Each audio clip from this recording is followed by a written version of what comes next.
போலீசார் என கூறி மருந்து விற்பனை செய்யும் இளைஞரை காரில் கடத்திச் சென்று மிரட்டி பணம் பறித்த கும்பலை உண்மையான போலீசார் கைது செய்திருக்கிறார்கள். சென்னையின் புறநகரில் நடந்த திக் சம்பவம் குறித்து இப்போது பார்க்கலாம்.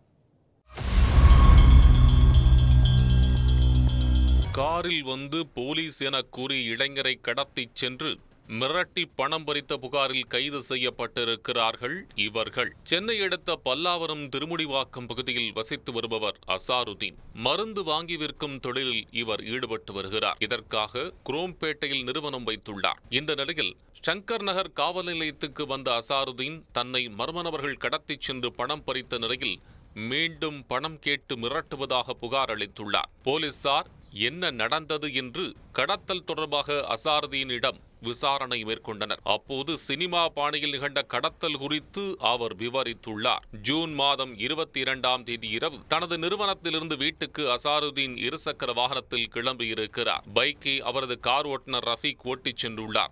SR பெட்ரோல் பங்க் அருகே ரஃபீக் இறங்கிக் கொண்டதும் அதன் பின்னர் அசாருதீன் தனியாக பைக்கில் சென்றுள்ளார். திருமுடிவாக்கம் மெயின் ரோடு அடையார் ஆற்றுப்பாலம் அருகே அசாருதீன் சென்ற பைக்கை காரில் வந்த சிலர் மடக்கி நிறுத்தியுள்ளனர். தங்களை போலீஸ் என கூறியவர்கள் அசாருதீனை விசாரிக்க வேண்டும் என்று கூறி அழைத்துள்ளனர். ஆனால் அவர் மறுக்கவே மர்ம நபர்கள் தாங்கள் கொண்டு வந்த கைவிலங்கை மாட்டியும் துப்பாக்கியை காட்டி மிரட்டியும் அவரை காருக்குள் இழுத்து போட்டு உள்ளே வைத்து தாக்கியிருக்கிறார்கள். அவரது கண்ணை கட்டி அழைத்துச் சென்றவர்கள் ஒரு சுடுகாடு அருகே அவரை காரிலிருந்து இறக்கி போலீஸ் தோரணையில் அசாருதீனிடம் சட்டவிரோதமாக மருந்து விற்பனை செய்வதாக வழக்கு பதிவு செய்வதாக மிரட்டி 50 லட்சம் ரூபாய் கேட்டுள்ளனர். ஆனால் தான் அப்படி எதுவும் செய்யவில்லை என்று கூறியும் மர்ம நபர்கள் மிரட்டவே பயந்து போன அசாருதீன் அவர்களிடமிருந்து தப்பிக்கும் நோக்கத்தில் 25 லட்சம் ரூபாய் தருவதாக கூறியுள்ளார். அப்போது அசாருதீனின் செல்போன் மூலம் பணம் எடுக்க முயற்சி செய்தும் அது முடியாமல் போயுள்ளது.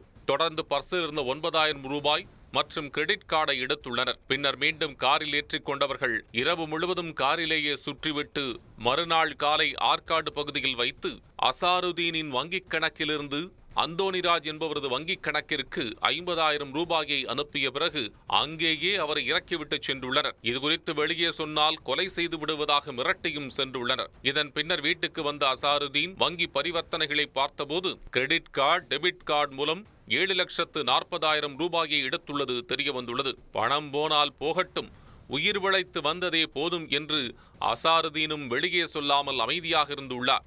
இந்த நிலையில் கடந்த 1ஆம் தேதி குறிப்பிட்ட எண்ணிலிருந்து பேசிய கடத்தல் கும்பலைச் சேர்ந்த நபர் ஒருவர் அசாருதீனிடம் மீண்டும் பணம் கேட்டு மிரட்டியுள்ளார். இதையடுத்துதான் புகார் அளிக்க வந்ததாக போலீசில் நடந்த சம்பவங்களை தெரிவித்துள்ளார் அசாருதீன். இது தொடர்பாக சங்கர் நகர் போலீசார் வழக்கு பதிவு செய்து அசாருதீனை மீண்டும் செல்போனில் மிரட்டிய எண்ணை வைத்து மர்ம கும்பலை பிடித்துள்ளனர். இதன்படி அசாருதீனிடம் போலீஸ் போல் நடித்து பணம் பறித்த குன்றத்தூரைச் சேர்ந்த அருண்குமார், அந்தோணிராஜ், பெரும்பாக்கம் கார்மேகம், காஞ்சிபுரத்தைச் சேர்ந்த சதாம், பம்மலைச் சேர்ந்த ரஃபீக், யஷ்வந்த், சதீஷ், பல்லாவரத்தைச் சேர்ந்த இம்ரான், ஜமீன் பல்லாவரத்தைச் சேர்ந்த வேலு ஆகிய 9 பேரை கைது செய்துள்ளனர். அவர்களிடமிருந்து வாக்கி டாக்கி, துப்பாக்கி, கைவிலங்கு, செல்போன்கள் உள்ளிட்டவற்றையும் பறிமுதல் செய்தனர். பின்னர் அவர்களை நீதிமன்றத்தில் ஆஜர்படுத்தி புழல் சிறையில் அடைத்துள்ளனர்.